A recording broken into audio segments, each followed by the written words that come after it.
Hey everyone, thanks for tuning in on a Tuesday afternoon. We appreciate you being here in the Pacific Northwest. It's 3 o'clock. I know the guys overseas are quite a bit ahead of us, but I don't want to miss an opportunity to talk with somebody that's near and dear to my heart.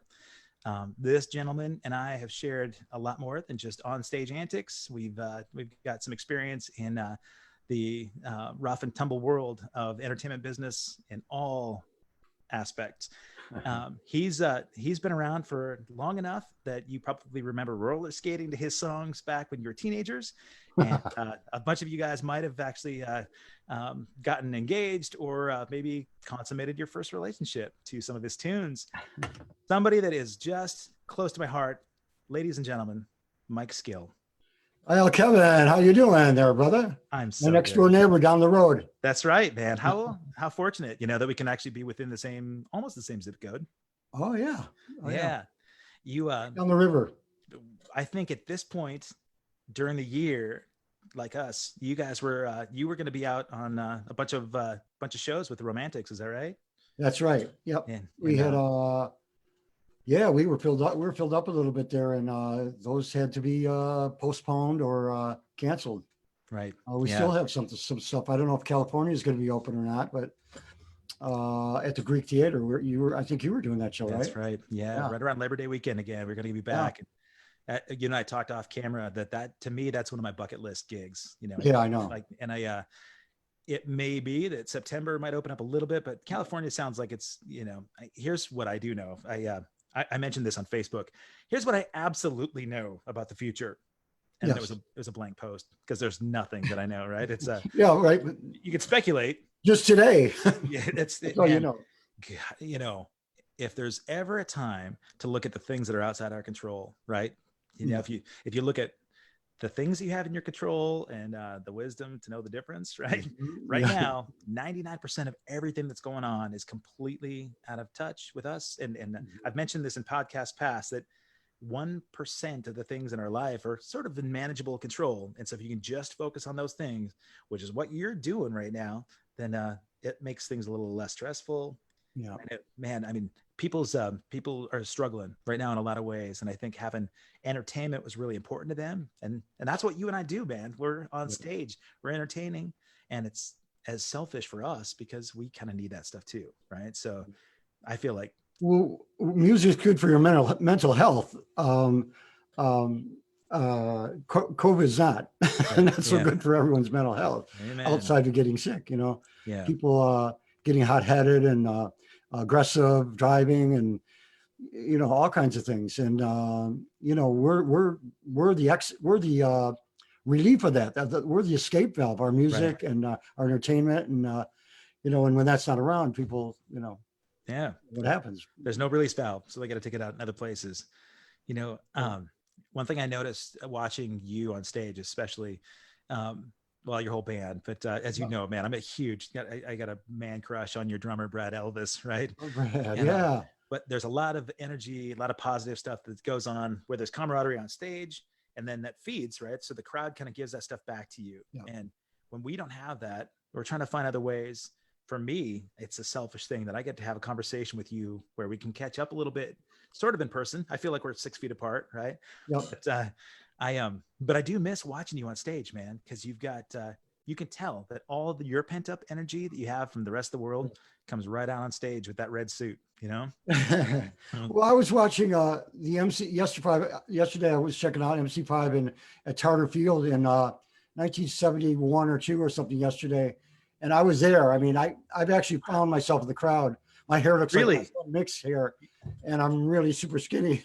Yeah. But it was thousands of people there, and I see myself, the energy I drew from that period. That show how I attack the stage and music now. It's a lot of Wayne Kramer and Fred Sonic Smith, and then all the other guys that came along from the beginning days, the early days. First song I learned was Green Onions. Oh, yeah. One of the first songs I learned. Really? Yeah, when I was really, little kid, little tot. Let's go to that point. Let's go to that point, man. When you were a little kid, tell me. Well, the story. I was just in elementary school, what, eighth, ninth, no, even seventh, eighth, ninth grade, whatever it was. And Beatles come over. Okay. All the girls are talking about it in the gym the next day, and the guys are getting mad. All the kids are mad. You know, of course they hate them. Right. I like the music. I always wanted to do music. And we started making guitars out of cardboard and wood and all that kind of thing, and imitating. And then finally, I wanted to do drums. I was actually learning. I learned at some point. I learned Satisfaction. Okay. Charlie Watson. We were going to get drums, and my brother was getting a guitar and at this fantastic Artist Music on the east side of Detroit. Okay. And we ended up going there, and the salesman goes, you know, you got to carry those drums around. You have to carry them around. I had nothing to carry them around with, and anyway, of course, and I ended up walking out with a guitar. So I got the new guitar. You started playing guitar because you didn't want to have to carry drums. Kind of. Why didn't somebody tell me? Well, you know what? I was kind of into piano and singing anyway. So we didn't have a piano, but my parents always talked about the one we used to have. And so guitar was like kind of the next thing, I think, musically. So it happened for a good reason, the right reason. And you were ninth grade then? What's that? You were ninth grade then? Yeah, I was probably before that, seventh, eighth grade. Okay. Yeah. You start taking lessons? 13, 12, 13. Okay. Yep. Yeah, right about the time you hit puberty and you know that this is an opportunity to maybe pick up chicks. Yeah, and then I was changing schools. We were moving to another neighborhood. There's a really cool school on the other side of town, and the border. And then certain streets you could go to some schools, other streets you go to other schools. Right. And so we changed schools. I was in. I just graduated from eighth grade or something, and went to Finney High School on the east side, and going there for a little bit, and I met Marinos, Jimmy, and one of the first guys. I was in art class. They were in art class, him and his friends. Okay. So his friend played guitar and bass. He played drums, and we met and kind of hung out lunchtime, that kind of thing. And after school, not really, but eventually I had a band. I had a little band I started in the other neighborhood. In Detroit, there's all these different neighborhoods, and each neighborhood learned different songs. Really? So if you fell behind in one, if you got ahead in one neighborhood, learning Gloria or whatever, you go to the other neighborhood and you learn Jenny Take a Ride, you know? Yeah. Different players were, so it was really cool. There were bands all over the place. And we'd take our wagon and drive around with equipment to the basement and plug in back then. Oh my God. So I had that band, and we were playing Catholic schools, dances, and we had a full set of music, no originals. And we're playing, you know, I Had Too Much to Dream last night, and Yardbird songs and Gloria and all that stuff. And in Detroit in the late 50s and 60s, there was mostly soul bands, I think everywhere in a way, but mostly in Detroit, soul bands, James Brown, Ray Charles, that kind of stuff. Yeah. And Otis Redding.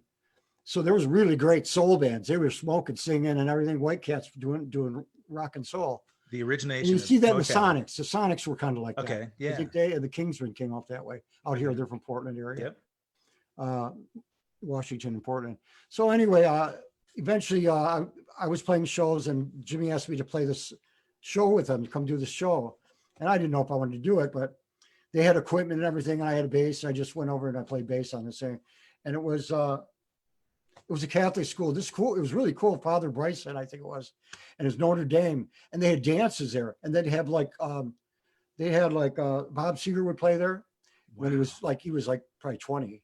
Okay. And Ted Nugent, The Frost, that's Dick Wagner, who played with Lou Reed. I don't think Alice Cooper played there. Was Coop originally from Detroit? What's that? Was Coop originally from Detroit? He was born there, I think, and they moved to Arizona because of his breathing or something to do with asthma or something like that. A little better air in Arizona than it is in yeah. And anyway, so I did the show, and we became friends, and we ended up playing more and more together. But this was a cool school there. They had all these dances, and at the other school, Denby, not too far from there, I saw Ted Nugent play there in probably 68, 69. Wow. And we liked him up until that point, because we liked the Amboy Dukes. This is when he changed to his loincloth, Oh. rope, and the guys didn't want to see that really. Right. He was doing that all the way back then. Wow. Yeah. Okay. Yeah, I'd say 68, 69. Okay. He'd swing from one side of the stage to the other and whatever. Wow. And that's when he got into his solo thing, and just guitar instead of keyboards and a lead singer. Sure. He had some great players all along the way. Gregorama on bass was a really great bass player. He's on Journey to the Center of the Mind. If you ever listen to that, the bass is really cool. And I was playing bass at the time. So I had learned guitar enough to do songs. But so we were having fun in the neighborhood. The whole city was kind of cooking with new young bands. And you were playing with Jimmy at that point? Yeah, we're just kind of like a high school band. Yeah. No originals. Okay. Yeah. In a year or so, maybe a couple of years, we started getting more serious about writing and that kind of thing. We got another guitar player. I played bass. This guy, Robert Gillespie, he played with Mitch Ryder recently. He was 16 and he could play like early Eric Clapton. Wow. He was like ahead of. Yeah. He was ahead of the mark, Right, and so he was a really good guitar player. So we sat in Jimmy's basement, mom's basement, with he had these 80-watt, 100-watt amps, and I had my big bass amps, and we'd go every day after school, high school, and we were there writing songs. We started writing songs, and we had no singer yet. We sang a little bit, and but that was a big deal that you were looking for the lead singer. Right. Yeah. Everyone's looking for Rod Stewart or it's just really crazy. Yeah. Mick Jagger-ish, a Lou Reed-ish, a Diggy-ish, or Rob Tyner from the MC5. It was kind of a thing, like not a cool thing. It's cliche, pretty cliche. And once the New York thing, the Dolls and Lou Reed and Patti Smith, and then in LA there was a punk scene happening. Once that grew, everybody felt they could do it. Anyone could sing, anyone could write and play and sing. So that opened up the door for, Romantics were a band that our thing was that not focus on one guy leading the whole thing. Sure. No, there was no main with lead singer disease, Right. Yeah. Egoed out LSD we could. Right. And so we started singing. We had 4 of us sang in the Romantics. We got together, but there's a whole story before that. I mean, me and Jimmy were playing around. We had a little band, another band after that first one, and it was more original. And we had moved into someone's house. This guy played harp. He looked great. He was like a kind of a crazy badass. All the platforms and all the spiky hair and real punked out before punk. Yeah. And kind of Iggy-ish, all that kind of thing. But he couldn't hold a tune. Oh. So he played harp, he sang some, we sang some, and then that broke up. We went to New York, we played CBGB's one show. Met Sylvain, met some other people, saw Patti Smith play, I think, and Johnny Thunders. This is in 73, 74, 1973. Wow. You played CBGB 73 with this band that was primarily cover tunes, or? This was original okay, stuff. All right. And, it was the Motor City Rockers, the first version. Okay. And it was pretty straight ahead raw. This is during the Dolls had just broken up. All that, the whole New York scene was kind of crumbling a little bit. Ramones were still together. Disco era, sounds like. Blondie was still together. We're there. So we were kind of like pulling in all that stuff, that information from that whole scene with magazines, Hit Parader. Oh yeah. You get your photo at Hit Parader. And the Flamin' Groovies came out with Shake Some Action record. Okay. And it was produced by Dave Edmunds. We always loved Dave Edmunds. He was straight ahead rock and roller. And they did it in Britain. They came out. It looked kind of like Beatles meets Stones meets Dave Clark 5. I loved it. And we loved the music. The music was great. It was spot on. Yeah. And I was still playing bass. But next thing is Jam came out. The punk scene came out right in that same neighborhood time frame. And I kind of like saw, wow, this is something I could put together and write songs for. So I had this record and this NME magazine, and I raced over to Jimmy's house. We'd come back from New York, from CBGB's and all that, and broke up. We didn't know what we were going to do. most singers that we would call up, or that they were either into middle of the road pop or something like that, something we didn't really want. But nothing edgy. Right. So yeah. Once we saw the Jam and we saw the Flaming Groovies, that whole thing sparked my interest back in guitar, and came up with some songs. And I said, we could do this song. We could do this stuff. We grew up with the Kinks. We grew up the Stones and Beatles. So these shorter songs, not these long drawn out, Stairway to Heavens and Kansas and all that stuff, which is great music. It's just that everything was kind of imploding back on itself, away from this progressive rock back into like 50s, 60s, and then with the punk energy. Cool. Simple, real simple. Yeah. 3 chords. Yep. Hooks. So we met Wally along the way a couple of years before that. We were recording with a guy, a lead singer wanted us to do a studio session with him, and we backed him up, and Wally was singing backup. I was playing bass, Jimmy and a bunch of other Detroiters were playing. So we met Wally back then. And then, so I had heard that Wally was playing somewhere. He had like a classic 1950s bebop, doo-wop kind of rock and roll thing. And with 2 or 3 girls backup singers, guitar, bass, drums, and a sax. They were playing a school in Hamtramck, Michigan. It's a city within Detroit, right in the center of Detroit. Polish and Armenian and all that kind of thing. And they said he was playing at the school. So I went to the school. I didn't go in. I didn't go in the front door. I went up, climbed up, and looked through the window. I don't think if I didn't like it, I didn't want to have to like say it blew. Yeah. It sucked. So I watched it, and it was pretty good. It was pretty good. And I could see maybe he could work with us. So I had his number, and I called him, and sometime in the near future, we talked to him, and we all got together. There was a few other things that happened along the way, but eventually it whittled down to 4 of us. And was Rich in the band as well at that point? Well, Rich came along. He came along. We had a new studio we were putting together. Okay.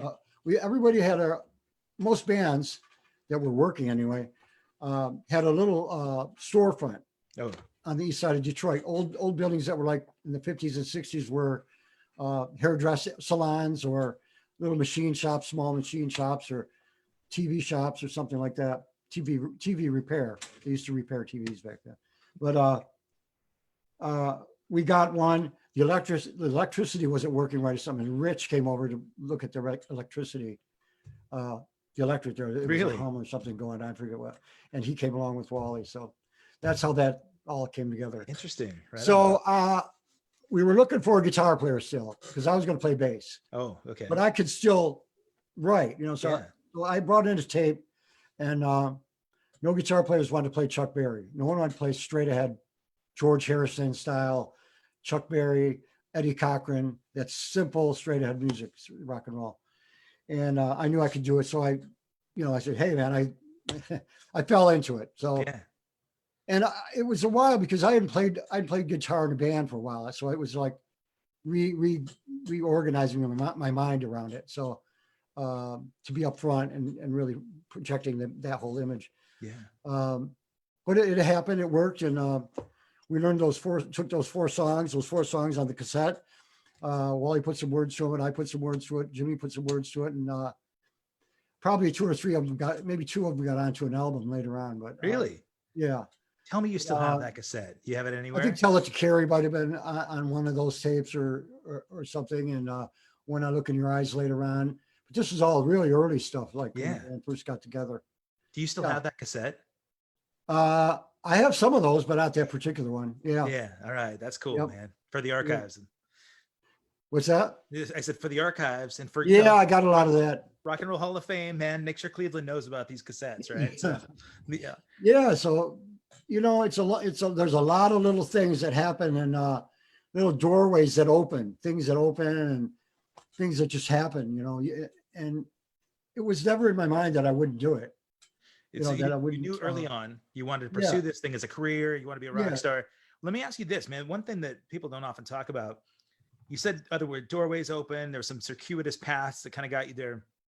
Was there somebody in the band that represented that connection so that he was out there making some things happen, talking to people? And did you have like sort of a figurehead in the band that was making some of these doors open up? We were kind of doing that ourselves by hanging out. We looked a certain way. We didn't look like the other bands. The other bands were all, we had our kind of like a short Bowie, kind of like ish cuts and tight pants and look, and everybody else still wearing bell bottoms. So we've been looking at the whole. A unique look.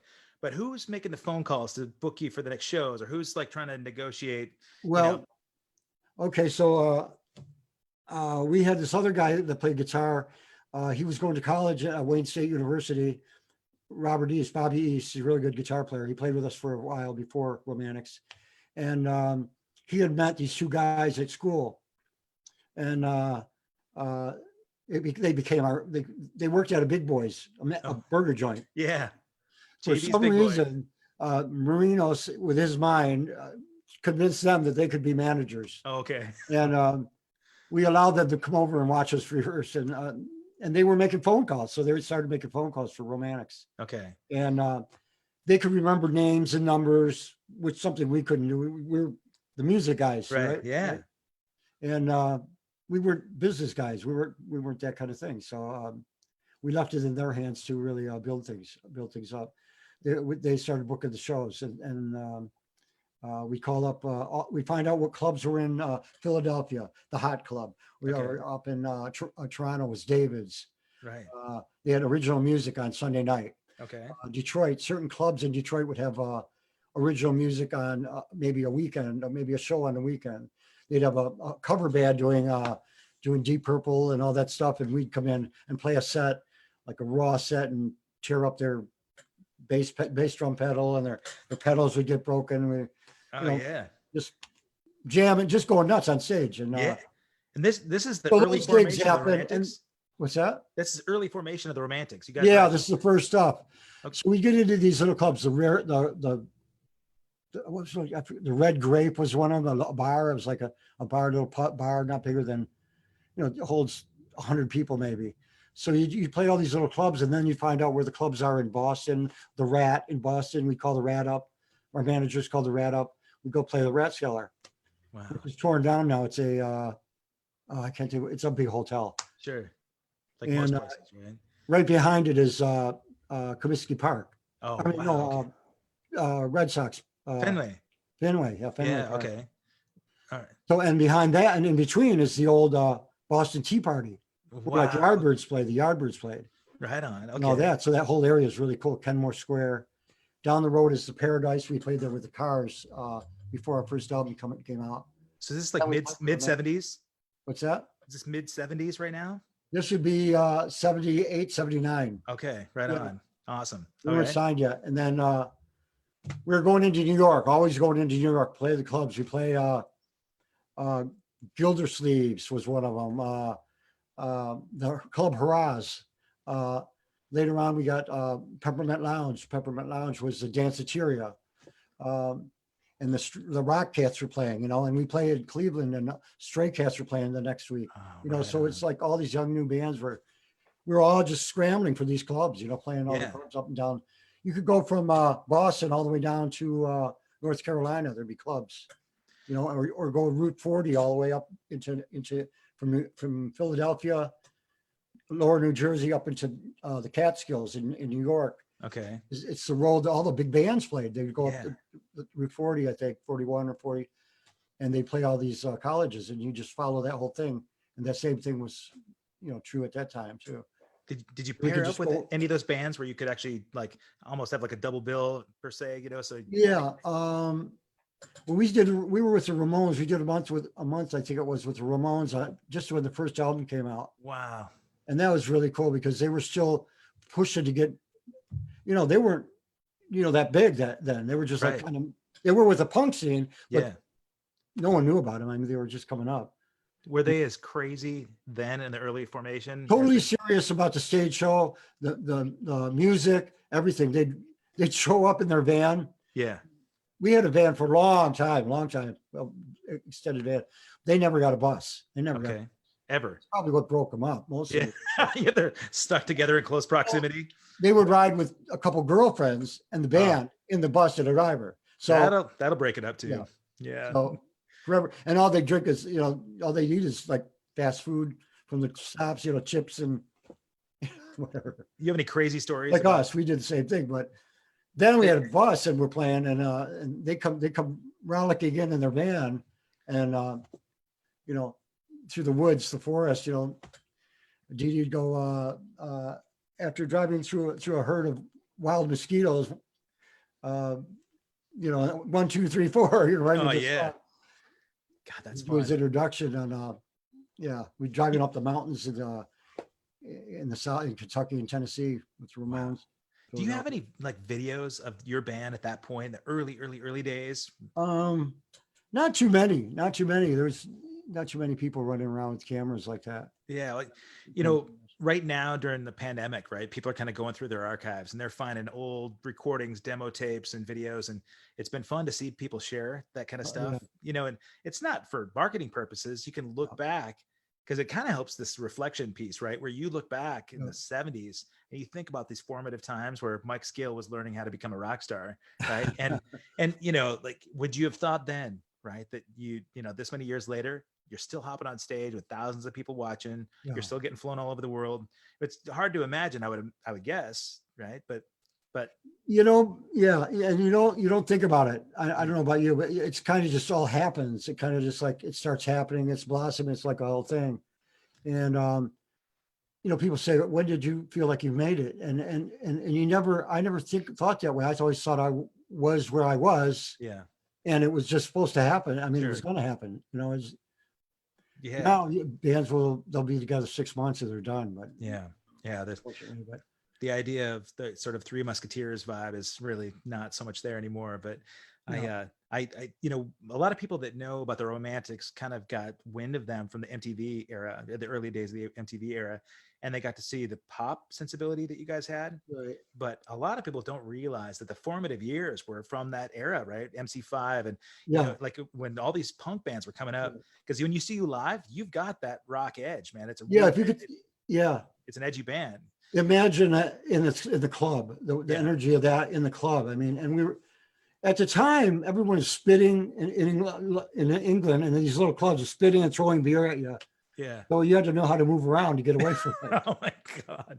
You had those are the chicken wire gigs that happened.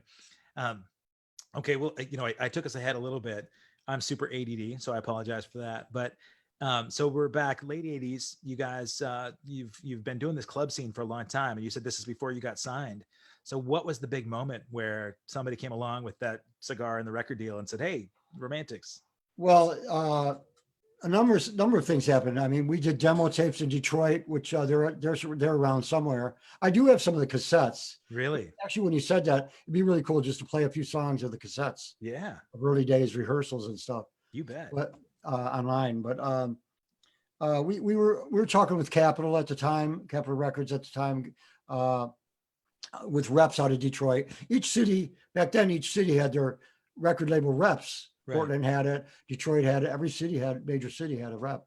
You could call up and. Had your managers connected you with those reps, or? Yeah, that's it. When we first. Well, I got to get back up a little bit.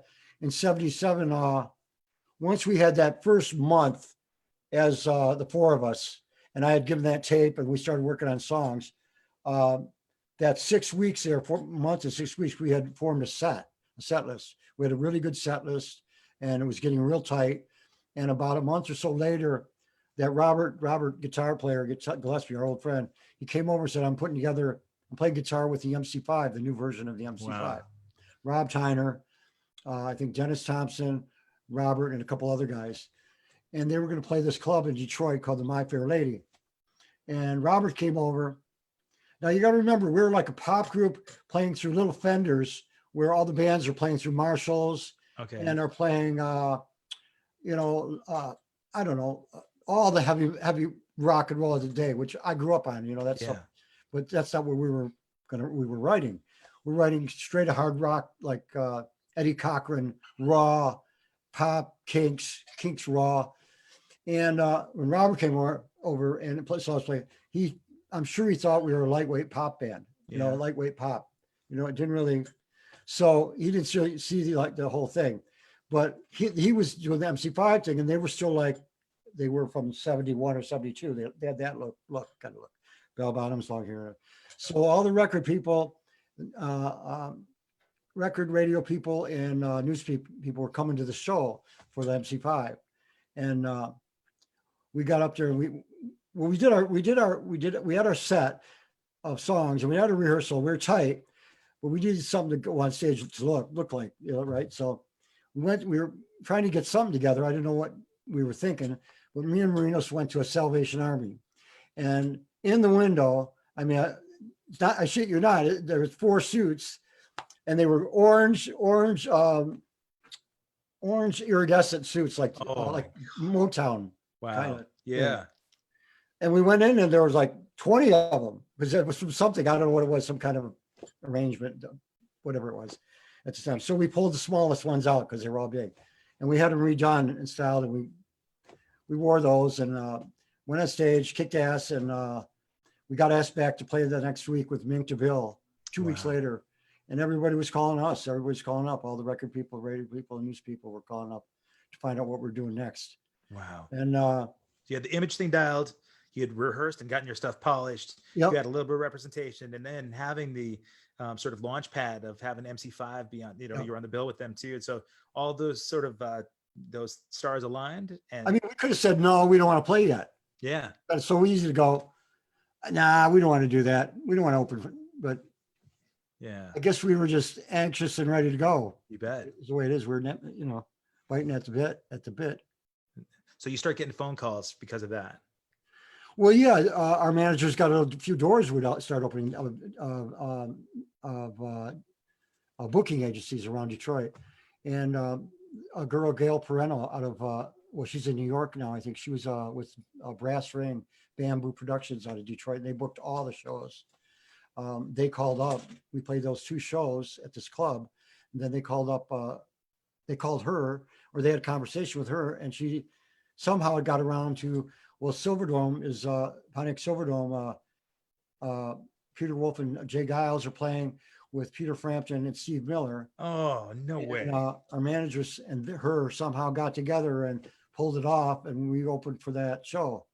Frampton headlined. Yep. Steve Miller in the middle, and Jay Giles. Wow. That's a great show. That was your first big gig. Yeah, I mean, that's huge. Yeah, and Pontiac Silverdome holds 78,000 people. Yeah. 78.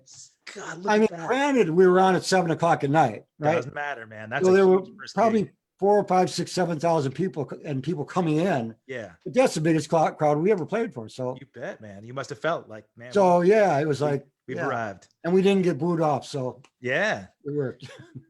What year was that? I mean, you're talking about Jay Giles, one of the best live bands. Yep. Oh, so we learned fast. You learn fast. You watch them. Watch them, and so tight then too, man. Yeah. That band. So that was right, like late, like 79.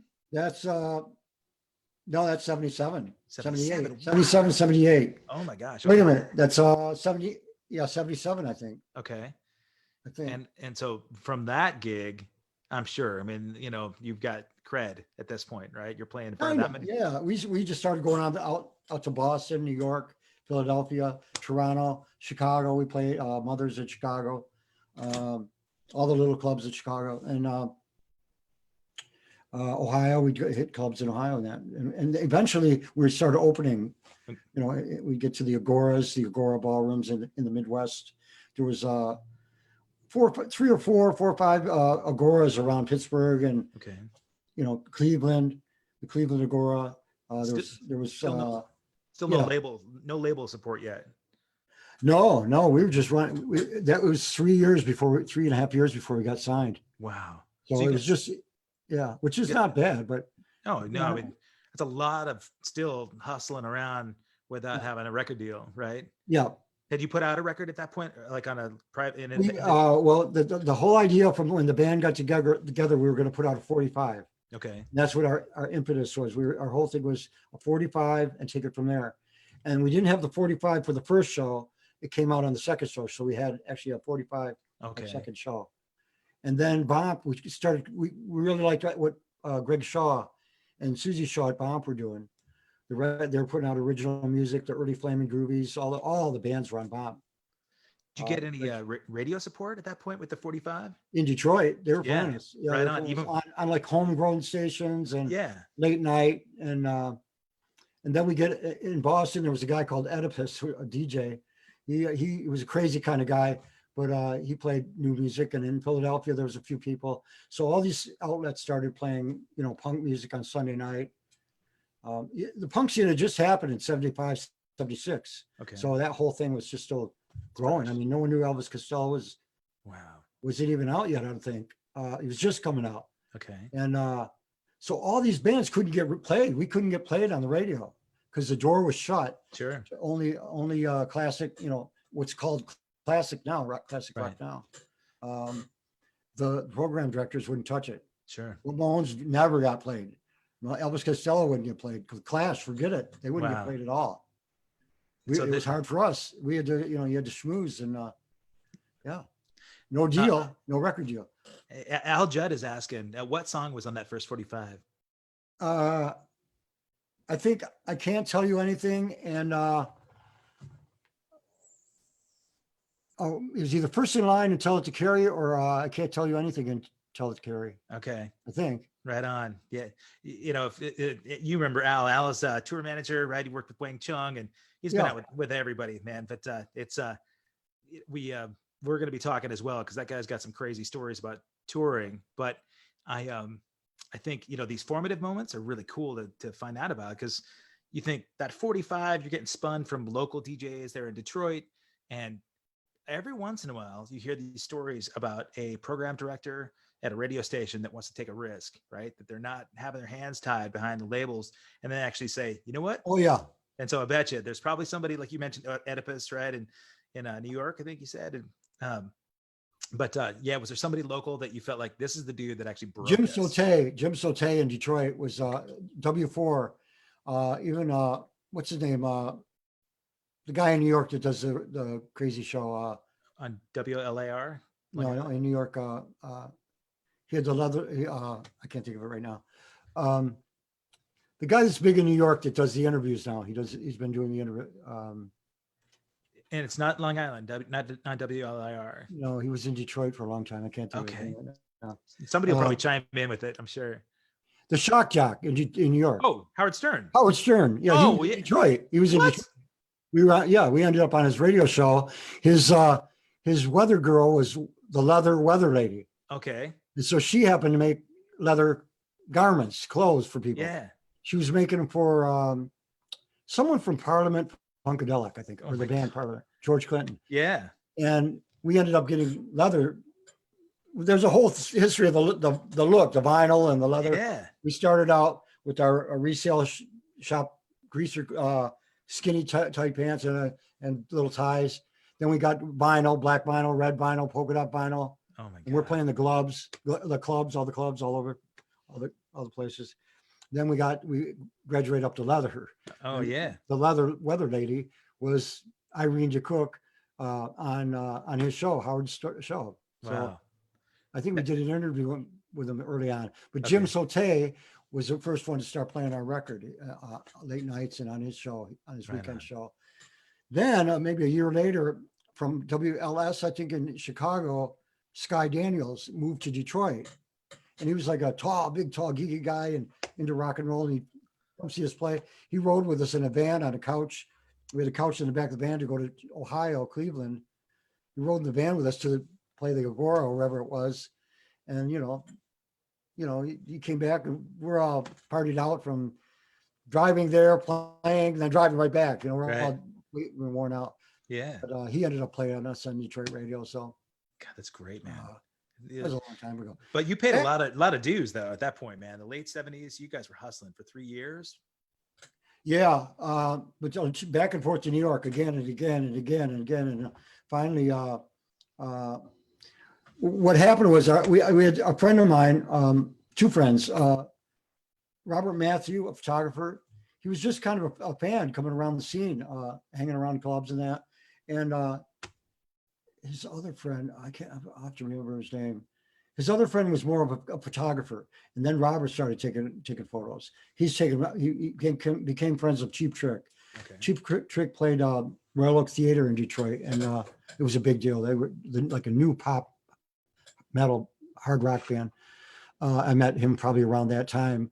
He passed away recently, but rest in peace, Robert. He became friends with Cheap Trick. He'd go on the road with him and he'd take photos with him and Bunny Carlos and everything. And Bunny used to collect tapes of bands, of new young bands. And so a tape of us got to Bunny, and Bunny sent it to CBS, to A&R and CBS. So CBS records started getting noticed. And so our management was talking to CBS. So that went off and on and off and on for a long time. Finally, after playing New York, I don't know how many times, we did like three things just for radio people.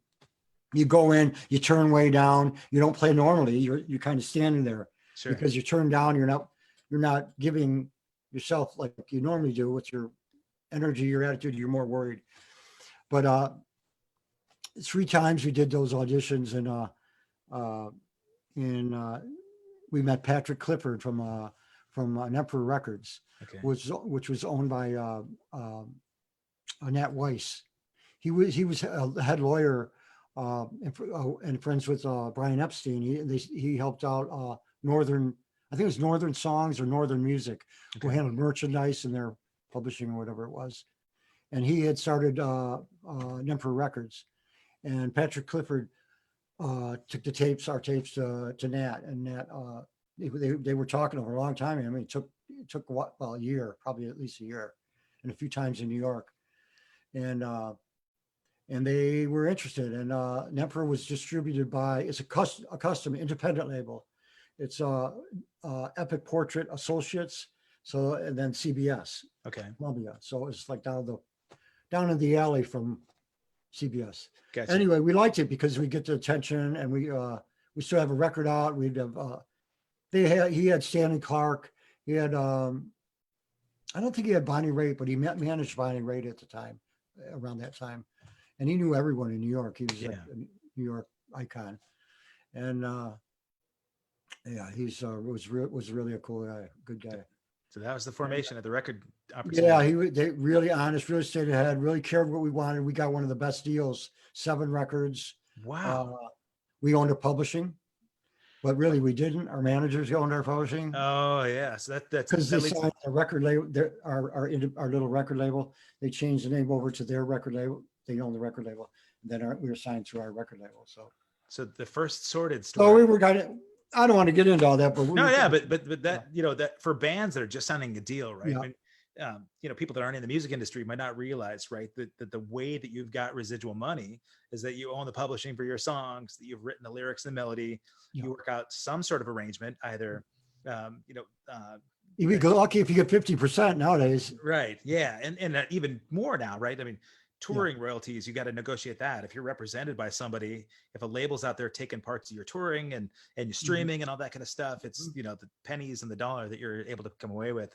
But when you're a young band that's trying to get signed, a lot of times you don't think about that stuff, right? So you just, you're happy to just get noticed in a corporate way, mega record company way, those people coming at you. And you're meeting all kinds of good people, the art department, the guys go around the country, take out the records and everything, and get played on radio, and so it's imposing. It's real imposing, and you're just kind of. What happens is if you have your blinders on too tight, the management's going to capitalize on that. Right, and that's what happened. That story happens to almost every band, right? I mean, you've heard that behind the music almost every time. One thing that's interesting to me is, what musician wants to? Really wants to read all that mumbo jumbo. Right. Yeah. Right. We're not businessmen at that point, But what I was going to say, the interesting thing is a lot of times when bands get signed, the label gets so involved that they have the marketing people that say, you got to look and dress a certain way, but you went into this deal with your image already dialed up because you and Jay, you crafted this thing from, the Salvation Army, man. I love that. Yeah. Well, that's where it started, and we knew we liked the Motown look, the way they did their look, and and the punk scene was happening, so that was part of it too. And then just throw a suit coat on without rips in it, and without the the needle, the pins, safety pins on it, Yeah. and you're right there. You just make it a little raw, make it Fun. a little raw. So, and we Let were me let, writing, writing a lot of stuff at the time, and it was getting noticed. So, and we could play. We played in the Detroit style with a lot of energy, a lot of attitude, and our my thing and what I expressed to the other guys of the band when we're writing, and we all kind of knew it, was that we want to write songs that people would be able to sing a harmony or a melody. Why do you want to? I mean, when you go to a show and you played your set, you want them walking out singing their song. Yeah, so you do melodies that in a lot of bands still, I see a lot of bands, 5 guys and 1 guy singing. Right. I mean, everyone has a voice, just a little bit of work and you got your backups right there. Right. Anyway, you're selling yourself all the way around. Yeah. So, and at that point, it's you, Jimmy on drums, Rich Cole on bass, and Wally singing. This is like, that's the formation. Well, it's all 4 of us sang. Oh, I'm sorry. That's yeah. But Jimmy sang, he would sing 4 songs. I'd sing 4 songs. Wally sang 4 songs. Rich sang, that'd be a set right there. Was Wally primarily just singing or was he playing any other instruments? Oh, guitar, harp and guitar. Okay, cool. So yeah, so there's instrumentation and vocals across the board. You're essentially a Beatles band, right? You've got kind of like the Kinks with 4 guys singing. Right. Yeah, cool. Okay. Yeah. And so the record, you get the deal finally with the CBS affiliate. And they at that point, then you get you get set up to do some touring to support this first record. Yep. Okay. You start looking for producers. The one thing that needs to be said though, back then, I mean, everybody might know it, may know it now.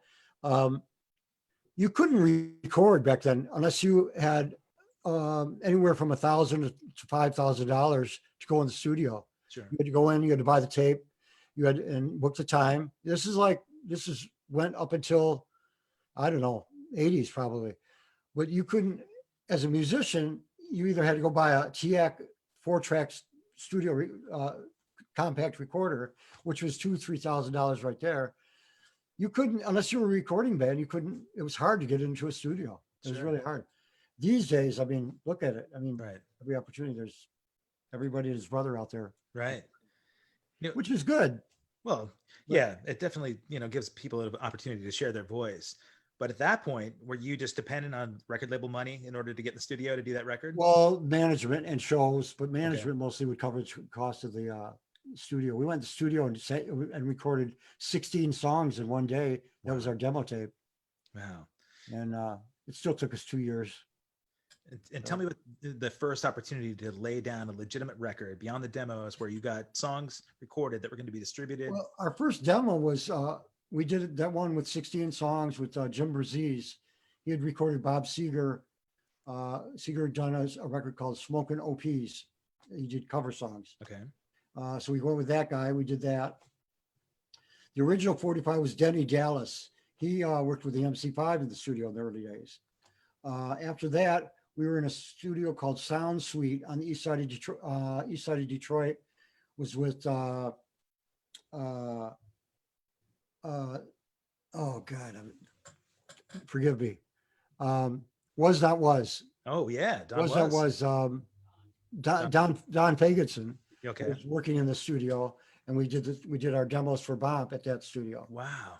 So there's everybody. There's so much history in Detroit. There's so many people you run into. And, right. I forgot. Don was their Detroit. Don was. He had a band called the Traders. They were a punk band. Okay. They were really good. And no, not Traders. Yeah, I think it was Traders. Anyway, it might have been more controversial than that. I don't want to get into that. No problem. We don't. What's the name? I don't. Anyway, so we got signed, and then we started. The management thought it would be a good idea to go to Miami to record. Okay. They had been going there on winter vacations for years, probably. I don't know, whatever. But there was great studios in Miami, Criteria, and is a famous studio. James Brown. You can drop all the names, and they're the ones. Allman Brothers, James Brown, Aretha, recorded there. And when we were there for this second record, I think was the Bee Gees were in there or something. But I have to back up because actually that was the second record.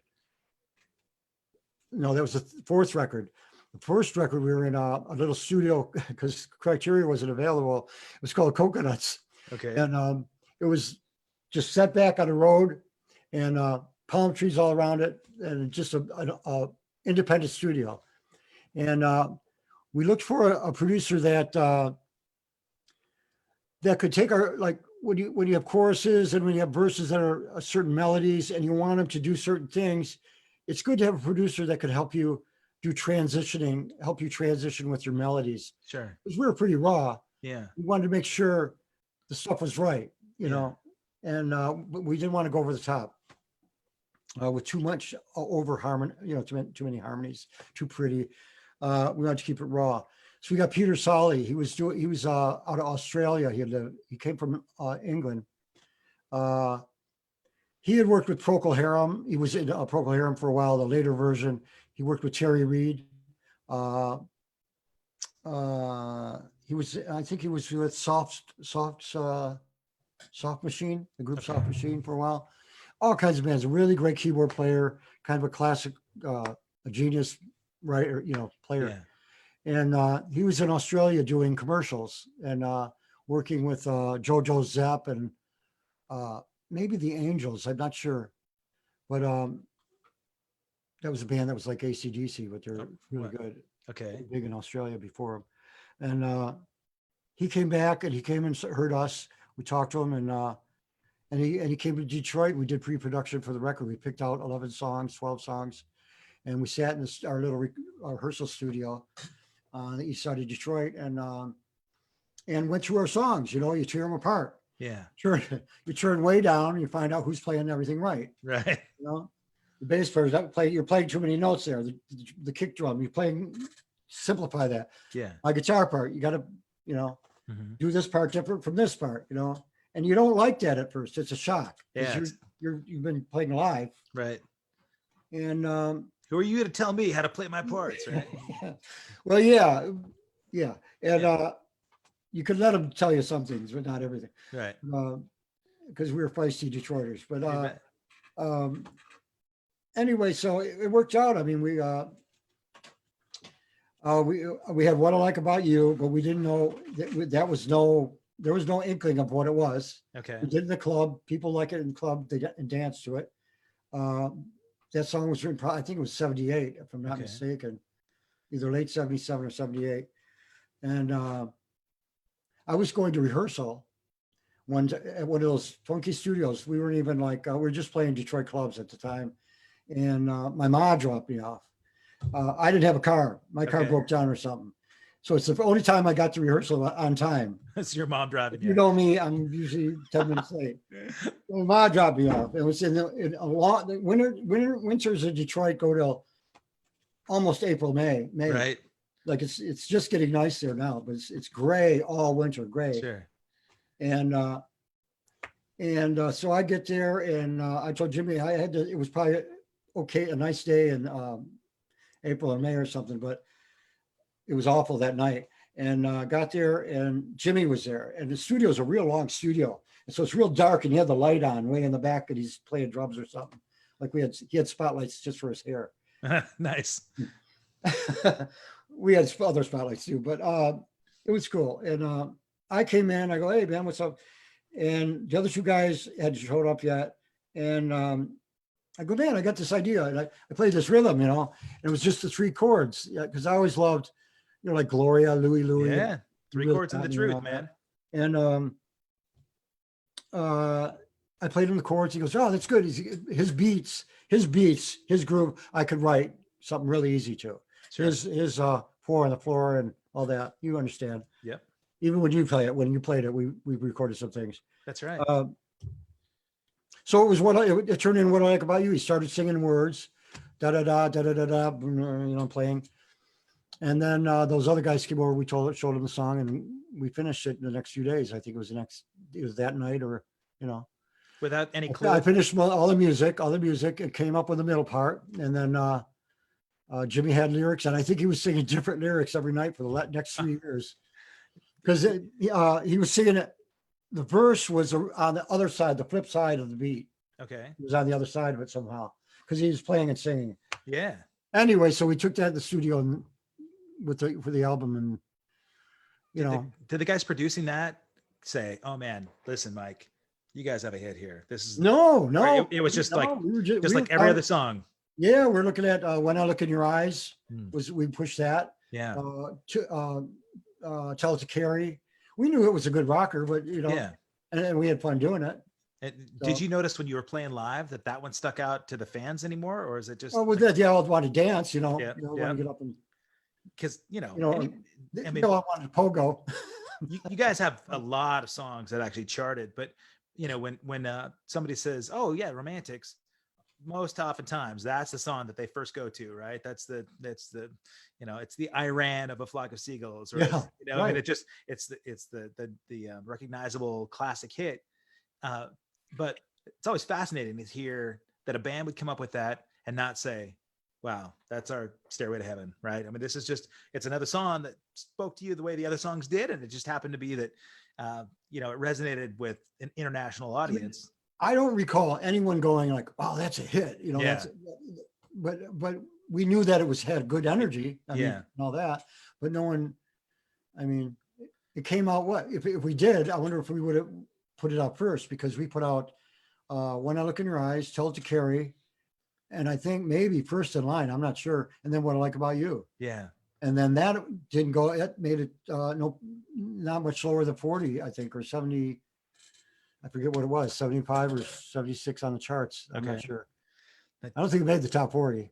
Wow. But and then it started going off, and then there was talk about a new album already, and we hadn't even played The World yet. Yeah.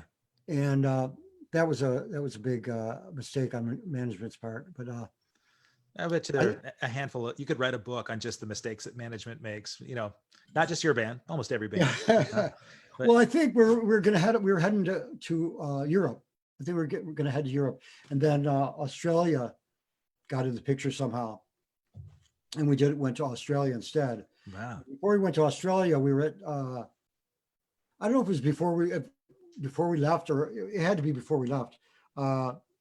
We did a guy, they called us from Holland. The guys from Holland called us, and they said the record's going up the charts in Holland. It's entering the top 10. We need a video. Video. What's that? Yeah. In England since the 60s, they had still been doing videos. Right. And the Who would do a video. It'd be on all the dance shows. Well, they still did that in the 80s. They were still doing that. And all over Europe. And so we were playing the Whiskey A Go-Go, famous Whiskey A Go-Go in LA. On Sunset. Yeah. And with all the go-go dancings, and you just think of Jim Morrison, right? Right. Yeah, totally. And we're doing sound check. These guys came, they used one camera. We wanted to look a little bit like Hard Day's Night, close up shots, maybe black and white, maybe a little bit of color. But real raw, not, and so these guys just did a great job. I mean, close up, far away, the whole band, each guy, and that was it. They were done in a half hour. First video at the Whiskey. Yeah. Right on. Iconic. Very cool. Then we played that night, and I think we went to Australia after that, came back after that. That's something a lot of people don't really find out about, but because, our friends in the US, they know where they were at when those songs were on the charts. But do you find that there's an area outside the US that Romantics had a really big following? What's that? Is there a place like worldwide, where else in the world besides the US did you guys feel like, wow? Well, now my wife and my son, we can look it up. I mean, Ireland's hot. The song gets a lot of play in Ireland, in the Netherlands. What's that? Australia is still good. We still good. That's, man. So no surprise. We should say, without an interruption, just off camera, we got your boy Mick here. And I did want to get to this in a little bit. Come on camera, Mick. We want to see you, buddy. That's my son, Mick. Yeah, this guy, photographer extraordinaire. He really is an incredible photographer, man. I've known Mick for a good handful of years, and it's been fun to watch him develop, this persona as a really, I mean, you're a really talented young man, but you've got a lot of grace. And I really like that about you, man. I get to see you at almost every romantic show, which is fun, you know? And you haven't seen me in the past like 2 months of 3 months. Isolation. Yeah, that's we lost all grace. You have, I'm sure your photography, you've got that all over the place, but can people find your photography on socials, or how can they see something? Yeah, I've got a lot of different things going on. That's sort of the prospect of a young artist now, is just being everywhere and anywhere. I've got my darkroom through there, but really, film's a little harder to just show off, so I have a scanning and electronic sort of back end to that too. Where can we see digital artwork of yours that people could look at your photography? Well, I got a website. It's mickhs.com, and that's right. Mick. That's M as in music. It's not Nicholas. Right. Mick as in Mick. Hard to hear. Okay, mickhs.com. Mickhs.com. Yeah. Nice. And then I have an Instagram. That's where I post most of my stuff. Unless you're trying to hire me, Instagram's the best way. Okay, right on. To look at my stuff. That's mick.jpg, JPEG, JPG. Right on. Yeah, man, I keep it up, I hope. Good. Mike, one thing I really love about seeing you out on the road is that you've got a ton of support with your family, by your family. They're as involved, I think it seems like, in sort of your inner workings of a professional musician as you are, you know? So I know that Cheryl is off in that back room back there. Yeah. I think, you know, I don't know if she wants to come on camera or not either, but she's got a really unique story in her own right. I mean, her background in the music business is it's fascinating, and you know, we could do multiple podcast interviews just about the three of you guys, and but I think he also has the art direction too. He does you do your art, the other. No, not multifaceted. I think it's cool if people are out there and they're able to take a look at some of your photography. They'll see the creative side of things. But I know you were helping Mike get some of this together too, so we can. You're shaking the camera. What's that? Go ahead. Oh, I'm probably shaking the cameras too. I was. Yeah. I just think it's really nice to see this side of things. Most people that kind of look at Mike's skill on stage, they don't get to see that they've got the support unit, right, of a family that's been there, because you know, they might not realize that your family has to share Mike with the rest of the world, right? I mean, you're traveling, you're doing a lot of gigs that, you know, it's not just, you know, on the road for a couple of weeks here at a time, but so many fly out dates where you're doing shows and here and there. It's great when you can bring the family along. But a lot of people that have families, kind of their family, unfortunately, has to suffer a little bit because they got to share time and attention with the rest of the world. And that's part of the drawbacks of being an entertainer, but it's neat that you can involve your family there. And I think it's definitely different if you're not like on the creative side or the music side of things. Right. All of us are on the creative side, the music side of things. If someone is a bricklayer or a lawyer and whatever in the family, it's arcane. It's this doesn't fit that, and so that lifestyle can be a jumble. But Cheryl comes from the dance background. She started in Portland, taught at Portland State, right? PSU? No, University of Portland. PCC. Community College. Okay. Started there and danced around. I don't know if she wants to dance in here, but I don't think she wants to show her face right now. I don't but think so. She's taking care of some other stuff. But she was on Denny Terrio's Dance Fever. Okay. Won that. And a stereo, a hi-fi system, and a meeting people in LA and those kinds of things. They connect you up with certain things to help you try to help your career, just like these days with The Voice and all that. You bet. Well, yeah, and she ended up in the band The Tubes. So she did tours with Tubes when we were touring with Tubes. That's when I met her. Okay. We got together, we were off the road. We got together. We hung out, and I went to Venice, California. She was living in Venice Beach, and then came to Portland on Christmas or something like that. And and things went along, and we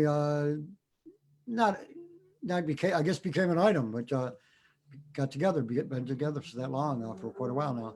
Since 1983. And you guys have been together that long. Yeah. That's amazing. 27 years. Congratulations. Yeah, well, thanks. Yeah, no. Oh, 37 years. Yeah. My math is bad. I'm a drummer. Sorry. Yeah. Wow. That's really, man, I know. Yeah. It makes sense that you guys would connect. I know her time with Tubes was a big deal. And I think she was with Cynthia Rhodes at that point as well, right? So, oh, yeah. You know Cynthia. Yeah, right. yeah. Sang for Animotion for a little while. And so you guys were together quite a while before Mick was yeah, not till 97. He was born in 97. Okay. I have been coming out to Portland from 84 or 5, and then I was staying in Venice a lot, off the road. We'd go off the road, and she lived in Venice and had her work there. She'd do commercials and all kinds of voice things and different things, and then do the tubes. Wow. And when we had a couple of weeks off, we'd end up in Venice Beach, which we still go to because it's just like it's just a good getaway. It's funky, it's real funky, and they've got a kind of a hyped up area now, but we were there when it's like still mellow, kind of hippie.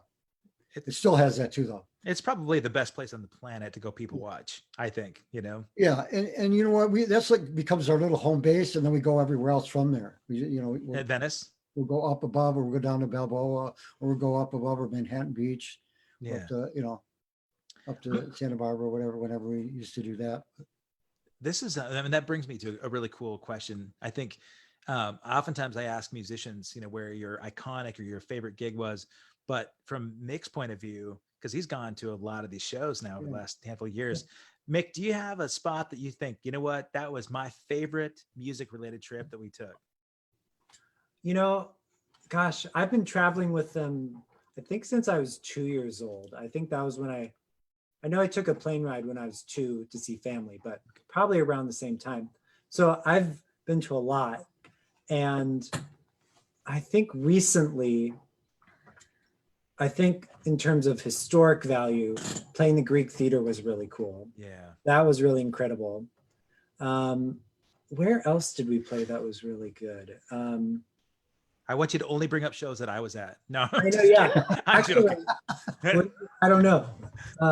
Gosh, there's one in 2014 in Denver at the Fiddler's Green. You might have been there. I don't know. And that was a really great show because I also photographed Cheap Trick. Oh. And I came across those photos, and they're, 6 years old now. And I'm like, wow, I was pretty good back then. Nice. That's cool. So just little things like that. But what I've tried to do when we go with them on shows on the road is the show becomes a pretty small part of it, and we'll stay and become tourists, which is a really nice addition to it. We'll be able to explore. So I remember the cities more than just the venue, maybe. You bet. Yeah. Do you have a favorite U.S. city that you like to visit? I really New York. I like big cities, LA, New York, Chicago, but I also really like when we get to go to like Virginia area. We spent a little time, like we were in Virginia for Virginia Beach for a show. Okay. And it was right before I went to college too. And then he went up to Connecticut to play a show, but it was a casino, so I couldn't go in. Yeah. And Ram and I, we just stayed a couple days around Virginia Beach. That's cool. And he came back to Virginia Beach, and we drove up the coast and did some historic things, along the Chesapeake Bay there. So I really like Virginia. Williamsburg, we were at Williamsburg. That was really cool. Yorktown, all that. Again, it's like adding the cultural stuff on top of it. Oh yeah, man. We're very fortunate, right, to get to do this. I mean, I pinch myself every time we go out because we're getting paid to go and explore the world. And most people I know would give anything, not to only have the experience to travel and get to see these spots, but get to be compensated to get on stage doing what we love.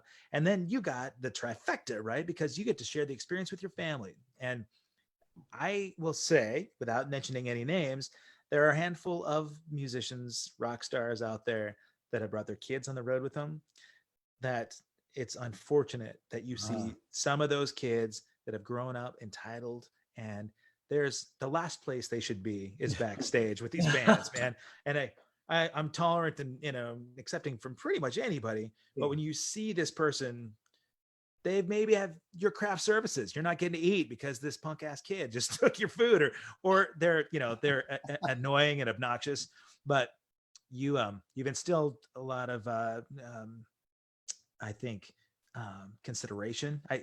Since I've met you, you've contributed to the value of the show. You know, I see you, you know, you're shooting photos, but you're always very kind. And so I guess I want to applaud you and Cheryl both, Mike, for, you know, raising kids that are respectful, and you're not there because your family didn't want to hire a babysitter. You're there, you know, really, man. I think, I just think it's a neat thing to see. Whenever I see families doing it right, I got to give them kudos, because, you know, there's not a book that tells you how to do this thing right. And for me, my boys mean the world to me. When I get to you got two great boys. I just, man, I mean, knock on wood, I feel blessed, you know, but I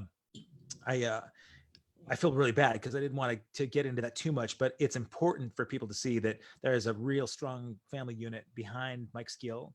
And, you know, you and I have known each other for quite a while, buddy. I mean, we've got a lot of fun experiences on stage, some of the travel gigs. I remember some pivotal moments for me that you changed my life in a really positive way. You know, I got caught up in the sort of the life of the party and all that. And you had some great moments where you sat me down, and never a lecture ever, but you've shown me how to do the next right thing, what it means to really be a strong character.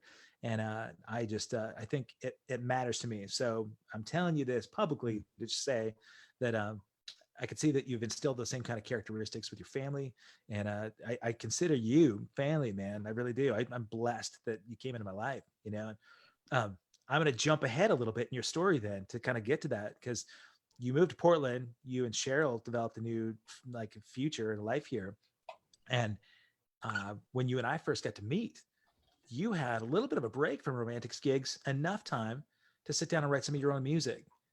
And thanks, Mick. We love Mick, and you're right. I mean, we've all gone through some tough times, you know, when you're on the road all the time, and you know, you lean on the party gets old, right? Yeah, after a while, but to some of us, yeah, to some. Yeah. But yeah, I was probably a few years into getting right with myself, and now, you know, this year will be like 16 years or something. Amazing. In June. Good for you. But so the thing is, moved to Portland. When I moved to Portland, we were working on a record. We managed to rhythm record, and I'd come up with stuff and send to them, and then I would come up with melodies and lyrics. I started coming up with more melodies and lyrics. I'd work on songs, go out for a bike ride or walk or whatever, come back with a melody. I started finishing songs, and this was around the same time that was happening. Yeah. Getting clear-headed and all that. And finally it just kept going. It kept more and more. And so accumulating all these ideas. And Romantics put out that record. It's 6149 record. It did a little bit, but now it's gotten to a point where I said in the last few years, I started finishing up my stuff, and you were part of that. You played on a couple of songs. Great tunes. Those are coming out soon. And sweet. So that's where I'm at now. I mean, I don't think I'd be here now if I didn't go through what I went through to get where I am. Yeah. Whatever that means. That's kind of being vague, but those are chapters in your book, though, right? I mean, right. They've helped form the person you are. Totally. Exactly. And it's just that I got right with myself in a lot of ways, and it was able to open the door with a lot of different things that I would have thought that I needed to be that way to write a certain way, you know? Yeah. You don't. I used to talk a lot about finishing songs. Now I finish songs, you know. You do. It's different. Yeah. Yeah. I mean, you've done a bunch of stuff with one of my favorite drummers out there too, man. I mean, your drummer from the Romantics, Brad Elvis. Yeah, Brad. He's got a whole story behind his history too, but he's been in the band a long time, right? Like 16 years. Yeah. He's always formed his own bands and always taken, always really pulled together all the aspects of it, the look, the songs, especially the songs. Yeah, he's always done a great job with the imagery and the music, and he still does that with his wife. Right. They got the handcuffs, he and Chloe, right? So yeah. And so Brad's writing a bunch of stuff with you, or is working on drum parts with you. Yeah, we trade off stuff. I mean, I've contributed to some of the things he's done. I've got a few things, and he's gave me some hints like, hey, what about this part? What about that part? That kind of thing here and there. But yeah, so but he was we did a thing. First we did a thing. It was called the Eat 'em Ups. We just called it just for the heck of it. It was kind of like we actually finished almost a whole record, and we didn't put it out. It hasn't been put out. But we started. That's how we kind of came together when we did the Randall's Island show. What's it called? This Little Steven Underground Garage Tour. Okay. That's when we were on the bus, and me and Brad were starting to write more and more. Okay. I would finish stuff up. He would finish stuff up, and then we would also write together. So that's kind of like, that spurred the whole thing too with me finishing up stuff. I mean, I have nothing against people having a good time and partying and everything. Oh yeah. I couldn't go on, till the next morning anymore. Yeah. And I needed something different. You can appreciate everything that goes on a lot more now. I mean, Exactly. You this project, I guess, writing your own stuff, it's kind of formed into its own entity, right? I think you call it 67 Riot. Is that? Yeah, I had 67 Riot was one of not the first song I wrote, but I always wanted to write something in my head. This is probably around, oh God, I started thinking about it in the early 2000s, and I got bits and pieces, and I had maybe a little groove, and I didn't know how I was gonna, and I didn't finish it all before the studio. I finished a lot of it in my studio over in Carver, up the Clackamas River down there, a little studio there. You play drums on Sinner Song. Yeah. And that's coming out. That'll be coming out. Sinner Song and My Bad Pretty. Yeah. Oh God, I love that song. Great tune. Yeah. And so 67 Riot, I was in the studio with a kid, and he's just a really good musician. I forgot, I met him at Guitar Center or something. I used to work at Guitar Center. I sold guitars for a while when I was off the road. I was selling guitars, and met a lot of people. I wanted, because being new to Oregon, I was meeting more musicians that way, and it's just a kind of a growth. And so the lyrics started coming out. 67 Riot. I had a verse. I get in the studio. I didn't know what I was going to do with the second. How it turned around.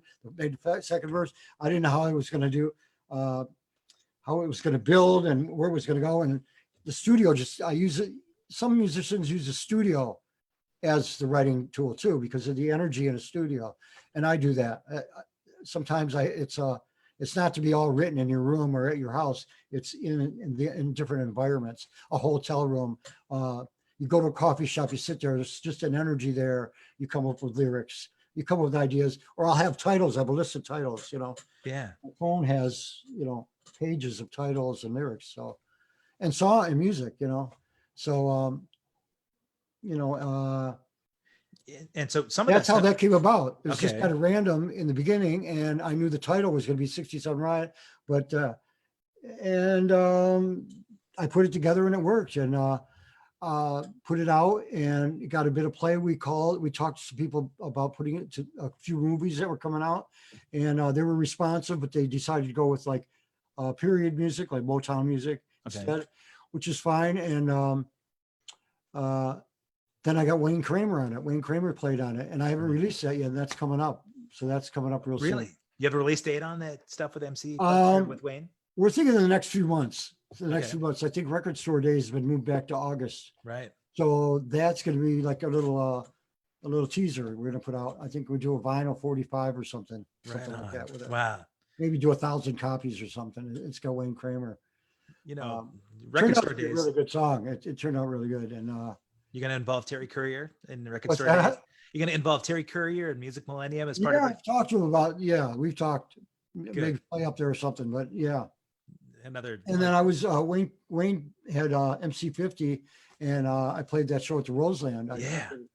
I called him up about the song, and then he says, "Hey, Mike, we're playing over in Portland coming up. You want to come up and play a song?" He goes, I go, "Yeah, maybe." I was like, "Sheesh." Yeah.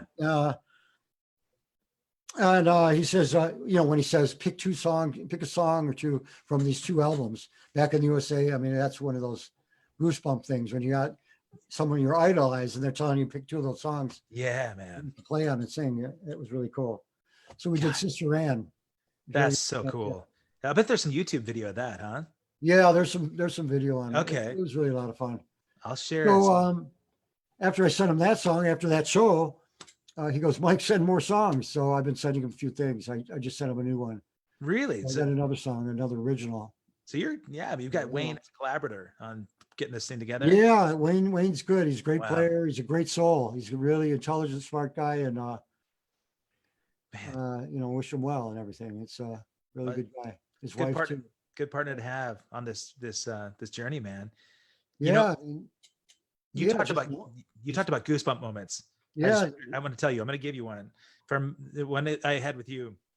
You and I've had a good handful of them, right? We played the KGON party for Mark and Brian at the Crystal Ballroom. Remember that? We had Greg Georgeson on guitar, Jeff Buhner on bass. And that's right. It was the first time I think I got to play, these Romantics tunes with you, and some of your stuff. And we did a handful of other ones, Monsters of Rock at Dante's in Portland.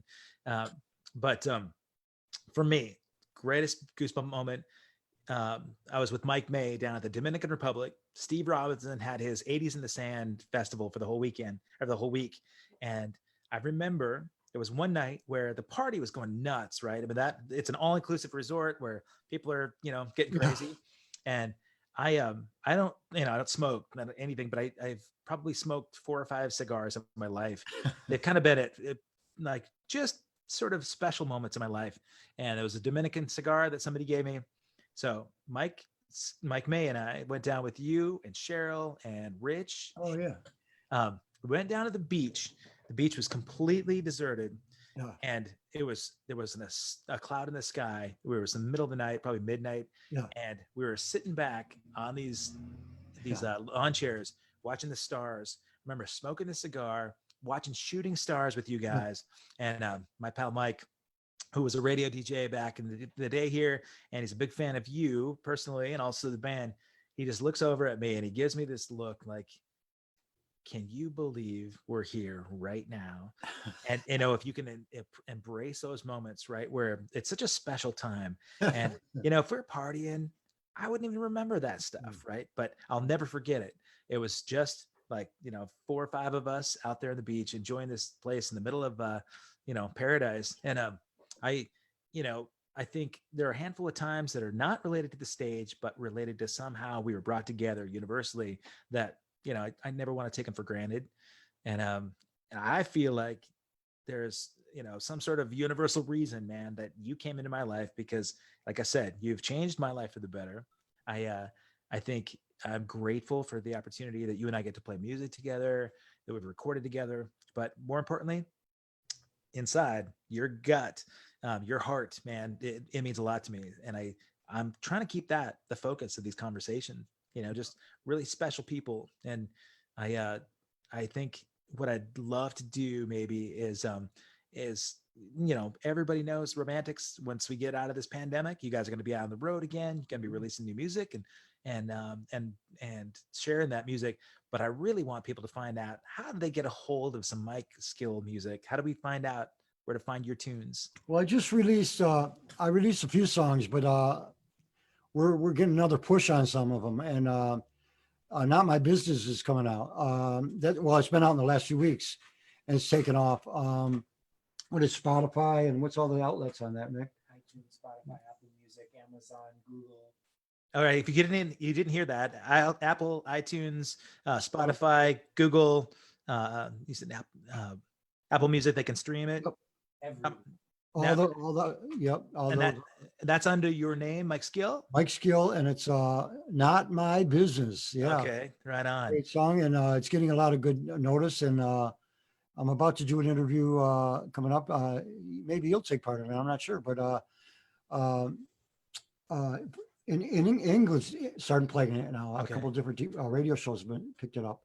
So now it's spreading out that way. So I've got to do an interview next week. Right on. An interview, maybe a song, but I'm not sure. Man. But yeah, that's taken off, and we're hoping to have like a full LP by the end of the year. I mean, really? I've been Okay. talking about it for too long, and it just takes some money and some things to pull together. And now I'm off the road, and things are kind of like, I can do some things to, That's one of the silver linings, right, of the pandemic. Yeah, I mean, yeah. I mean, the thing is keeping your head in the right place. You keep your head in the right place, even when you're writing a song, man.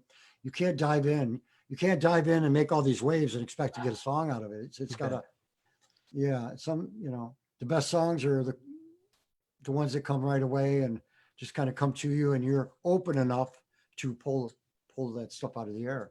You bet, man. And I gotta say, I'm proud of you.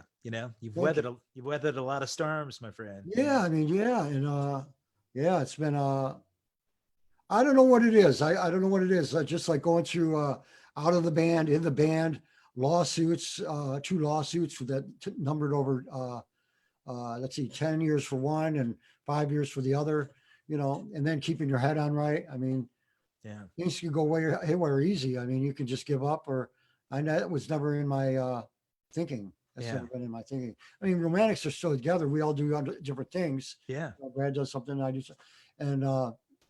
And that's just healthy. That's just healthy, and to get out the stuff that we're Brad's going nuts right now. He's not playing live. I'm sure you are. You're drummers. You guys are. That's more than an outlet. Gotta let that. Yeah, it's a lifeblood. Yeah, I mean, it's different. You can play in your house, but there's a lot of stuff that comes out of you when you're playing live drums. I'm sure. Yeah. A lot of this. Everything I need from drums does not happen in my garage. It just, I need people. Right.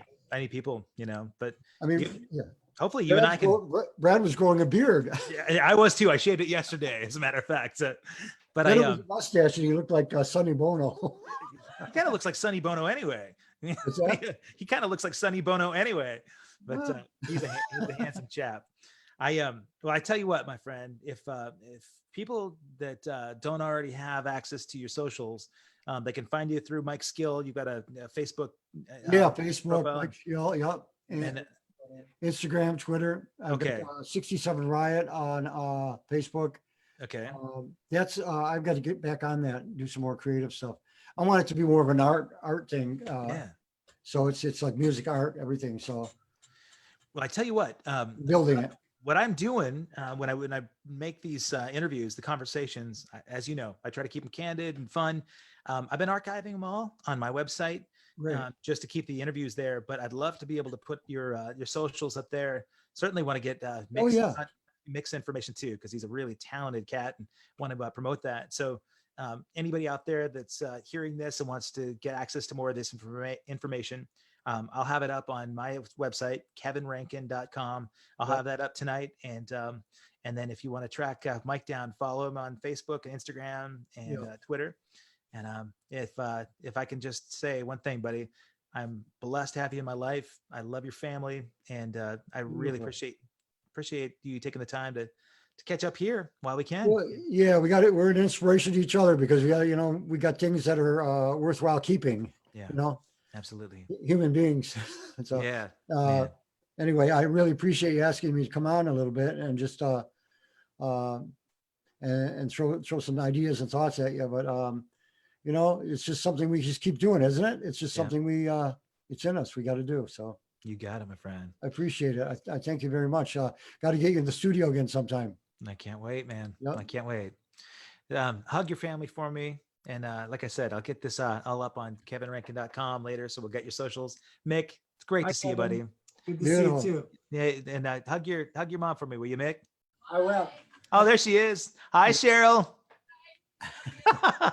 She's like the neighbor. That's great, buddy. All right, my friend. Well, you take care, man. Thanks again for doing it. Thanks, man. Peace to you, and be healthy and safe. Stay. You know how you got to stay. I'm doing my best. Stay healthy.